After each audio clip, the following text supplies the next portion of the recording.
Hello, listeners. Welcome to today's episode of Web Workshop. For today's topic, I'm going to dive into creating content. We'll discuss inspiration, illustrations, and even user generated content. So get a cup of coffee, make yourself comfortable, and let's get started.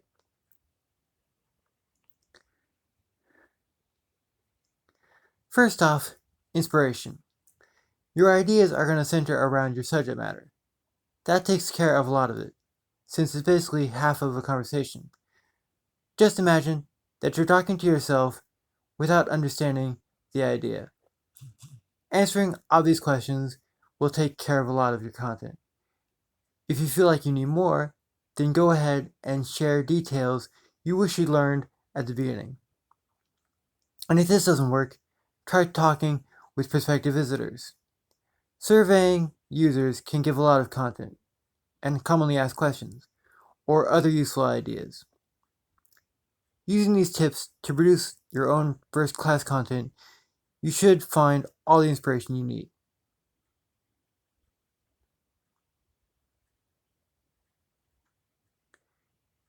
Now, let's talk about illustrations. Without telling anyone, I'd like you to think about what you're wearing and why. I'm pretty sure you picked this outfit out because you want what you wear to impact how people think about you. And the same goes for illustrations. Even something as small as the font of your text can do that.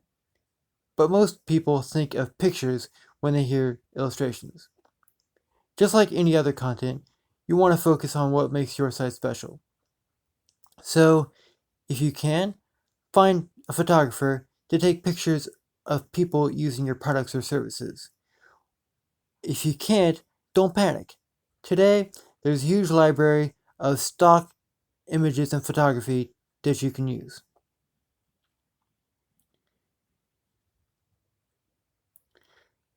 Which brings us to user-generated content. First and foremost, I like to talk about content made rather passively by and for your users. This can include images, such as candid pictures of your users using the product or services you offer. Of course, for legality reasons, you'd want to sign a standard release form. But once you've done this, you can use virtually anything, within reason, of course. You can also write up quotes of your particularly glowing reviews from customers as text on your site. But if you do, try to use them sparingly, at least to leave room for your information. Secondarily, there's also what I call actively user-generated content. This would be features like messaging portals, which allow customers the opportunity to conduct real-time conversations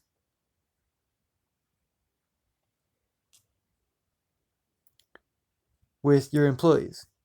I've also seen sites simply provide all the contact information so that users can hold these conversations on more of their own terms. There are probably even more ways to have users generate their own content. But as far as getting it, having other people do the work is a wonderful solution.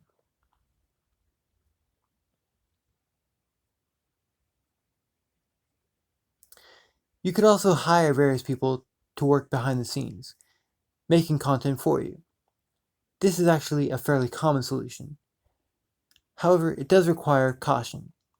Before anything else, be sure your site puts up enough infrastructure to support salaries.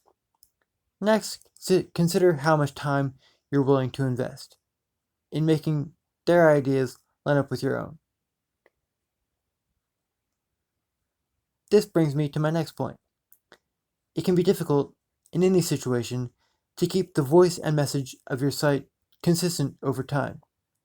Even if you're a solitary moderator, some of the best web creators, like Zuckerberg, surround their offices with helpful mottos and slogans.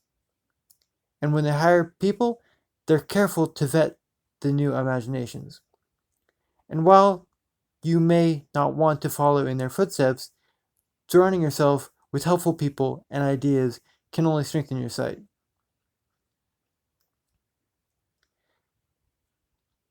So with these tips, you should be able to generate all the content you need.